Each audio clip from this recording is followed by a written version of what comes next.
My name is Jacqueline Michelle. Welcome to Interior Creature. I am so honored that you're here, and I cannot wait to share with you the Karmic Studies Elevator. This program is so incredibly special to me. It is the result of just years of deep study and experimentation and exploration, and it's kind of my magnum opus. So I'm so excited to see what you think, and I cannot wait to share it with you. So what is the Karmic Studies Elevator? The Karmic Studies Elevator is part course, part community, and part coaching container, all centered around the exploration, experimentation with, and embodiment of your personal unique birth charts.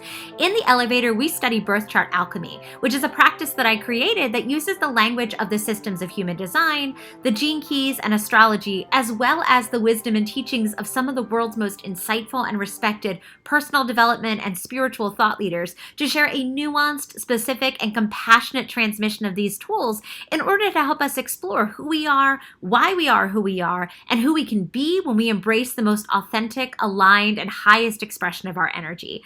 But before I tell you how it works, I want to share with you why I think the Karmic Studies Elevator may just be the missing link in your spiritual or personal development practice.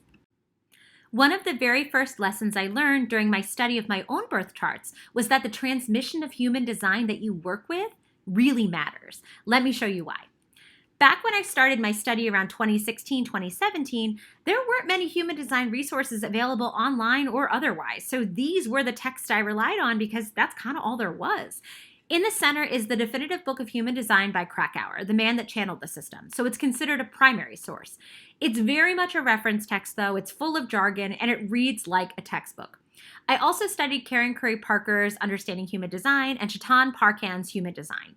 Each of these books has a very different tone and perspective on the system, and if you only read one of them in isolation, you might walk away with a very different idea of what human design is and how to utilize it. So Krakauer, he was a manifester, and in his incarnation cross, it was in the gate of shock. And his transmission of the system is very direct and very absolute. And if you've ever seen a video of him teaching, you know he can be intentionally provocative. I was in a super vulnerable place when I first encountered the system, and his explanations initially felt jarring and alienating and left me feeling really discouraged. If this was the only transmission of human design that I had encountered, I probably would have walked away and said, nope, not for me. I feel bad enough already. I don't need this to add on to it, right? Now we have Karen Curry Parker's transmission, and hers is a lot more compassionate and optimistic, but it is absolutely aspirational. She talks about the possibility of our placements far more than she talks about how they might actually present when we're deep in our conditioning.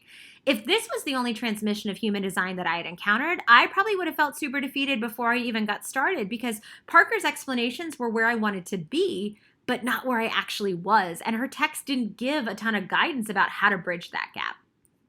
Now, Parkhan's transmission is a bit more balanced, but you definitely get a sense that he has opinions about which placements are good and which ones are not, which now, having studied all these different texts, I don't love. The placements in our chart are just neutral potential energy, and it's our relationship to those energies, which is, of course, influenced by our conditioning and our choices, that nets out in the placement feeling or presenting as good or as bad. So if this was the only transmission of human design I had encountered, I probably would have felt like, yep, there's totally something wrong with me. And if I had chosen to deepen my study from there, I probably would have taken with me those judgments about specific placements. Now, luckily, this was not my experience, or we wouldn't be sitting here now, because I had three very unique things working in my favor. First, I've been an astrology nerd since my early teens, so I brought a working knowledge of the basics of natal astrology to my study, which was much needed context for the way the chart is calculated. Second, before I started Interior Creature, I earned my master's in the science of teaching and spent 13 years as a literacy specialist. During that time, I trained teachers all over the country in the practice of critical reading for deep comprehension. And because of the way the K-12 standards are written, I have an expertise and an extensive background in engaging with and making meaning of complex nonfiction text. And third, because of this expertise, I approached the study of human design through that lens and intentionally read all three of these books literally at the same time, as well as most of these, which allowed me to compare, contrast, synthesize, and integrate a diversity of perspectives on each and every area of our chart, and empowered me to create my own transmission of and way of explaining and sharing the system. And once I found the gene keys, I felt like I had found the missing piece of my practice because it was so actionable and so nuanced, and it quickly became a core component of the practice that I was calling birth chart alchemy. Something else to know about me that you may have guessed already, I'm a 1-3 profile with a ton of first-line energy, so I am a born investigator. Birth chart alchemy for me is a giant sacral yes, and I haven't stopped reading everything and anything I can get my hands on, which offers me any additional insight into the system itself. Which means I've also studied the 4 ancient wisdom traditions that inform human design and the gene keys: Kabbalah's Tree of Life, the I Ching, the chakras, and Western astrology.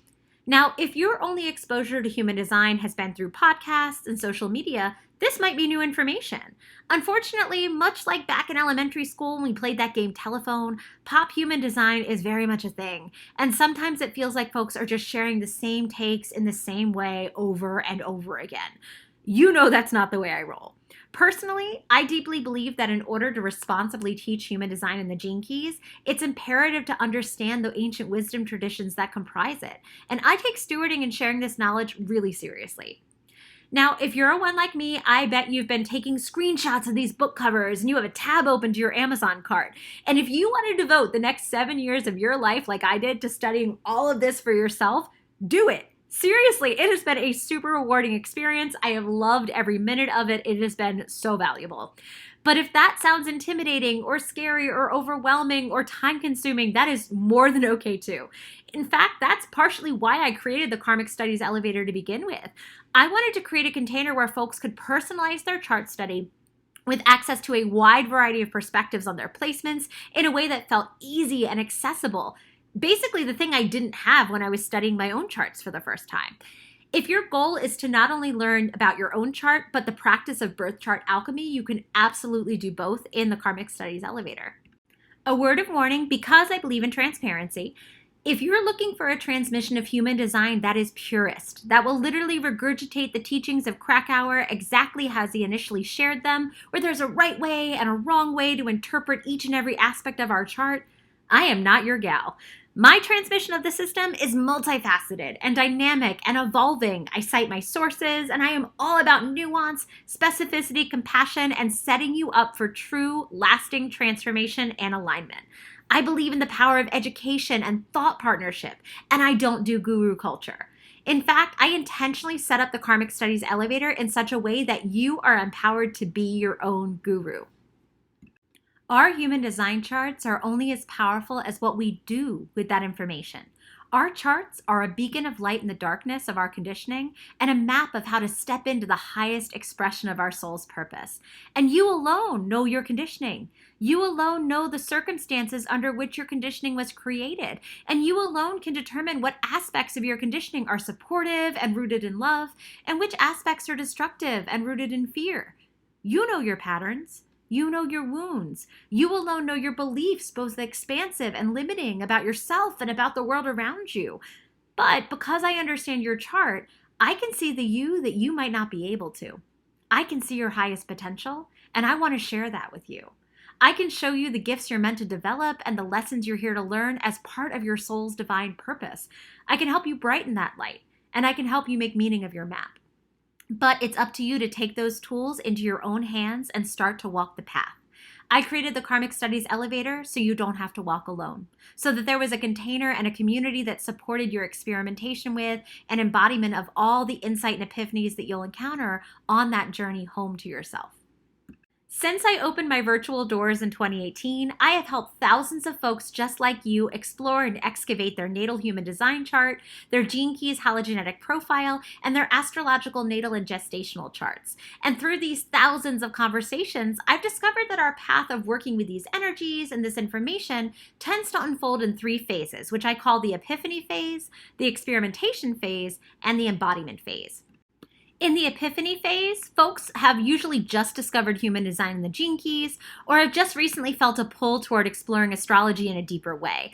You're learning the language of the systems, but with every bit of new information you uncover, you experience a feeling of being profoundly seen and held and understood. You find yourself saying things like, "How did the chart know that oddly specific thing about me?" Or, "That's why I always do that. I'm wired that way." It's an exciting yet calming sensation to experience yourself in that way, and you can't wait to go even deeper. That said, usually in this phase, all the parts of your chart seem disconnected from one another, and the larger story of you has yet to crystallize in your awareness and understanding. But everything you encounter feels so spot on. In the experimentation phase, you're putting into practice what you learned in the epiphany phase. Maybe you're experimenting with honoring your authority and following your strategy. Maybe you're starting to change things in your physical environment or in your daily routine to support the way you're wired. And you're starting to see how embracing your internal wiring is actually starting to shift your external reality. Maybe you're starting to advocate for yourself more. Maybe you're establishing firmer boundaries or having difficult conversations with loved ones that are supportive of your growth and your work towards alignment. You're probably starting to connect the dots around how all the parts and pieces of your chart support each other, but you're probably coming up with new questions with every new discovery, and you know you can go deeper, but you might not be sure quite how. Finally, in the embodiment phase, you're ready to really excavate and integrate.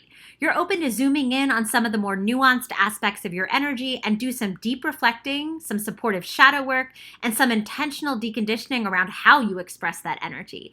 You're getting super honest with yourself about where you've let fear be your decision maker, and you are so ready to break that pattern. The story of you, how all the aspects of your energy work together to empower you to live your life's work, is starting to become undeniably clear, and you are ready to embrace it. You are seeing the way the matrix has been coded, but now you feel like you are fluent in that programming language and you know the cheat code, so you keep leveling up. And the more you choose to walk with compassion and to step away from fear-based programming, the more the world around you starts to mirror your inner vibration. Things are getting so fucking good. The Karmic Studies Elevator was created to meet you where you are, regardless of what phase you're in, and to move you into that embodiment phase faster. I've shared why I believe that the Karmic Studies Elevator might be the missing piece of your personal development practice. Now I want to share with you how it works. The Karmic Studies Elevator is part course, part community, and part coaching. So let me tell you a little bit about each piece. The course, which I'm going to show you more of in a minute, is just highly personalized curriculum tailored to you and your chart. You can go at your own pace, work on your own timeline, and stay as long as you need because the program goes month to month. There's also this amazing community container. So when you enter the elevator, you're sent a survey, and you're gonna let me know what date and times you're available for these group integration sessions. And you can select the ones that work for you. You're either gonna meet with us weekly, or you can do every other week. Again, it depends on the pathway that you choose, but group integration sessions, they're 60 minutes, they're small group, 5 to 7 people max. And we just basically come together in community where we kind of share our epiphanies, our breakthroughs. We ask clarifying questions about maybe parts of our chart we're wrestling with, struggling with. And it's just this amazing opportunity to meet with other compassionate, curious people who are doing the same work alongside us and just kind of get alternate takes and perspectives on the aspects of our chart and how we're kind of working with those energies. And finally, there's always opportunity for one-on-one private coaching. So there is a pathway where these one-on-one integration sessions are built in, or you can purchase them a la carte. But basically, we can meet just you and I, and really for that personalized, like highly specific, like just you and I time to go through your chart, to answer any questions, do some integration work, or we can pair them with chart readings if that would be more helpful. But basically, it's just a time for thought partnership. And again, you decide how hands-on or how hands-off you want me to be in this process with you. By the time you leave the Karmic Studies Elevator, you will have deepened your understanding of who you are, why you're here on the planet, how you're wired, how your intuition speaks to you, and how to make the most aligned, impactful decisions through the lens of human design, the gene keys, and astrology. You'll have established a powerful, personalized shadow work practice to support your deconditioning journey. You'll have expanded your understanding of the energetic dynamics within the relationships that you most value. You'll have identified your core values and have moved from conceptual understanding to embodied integration, and you'll have built strong connections with other people working to embody the values of the new paradigm.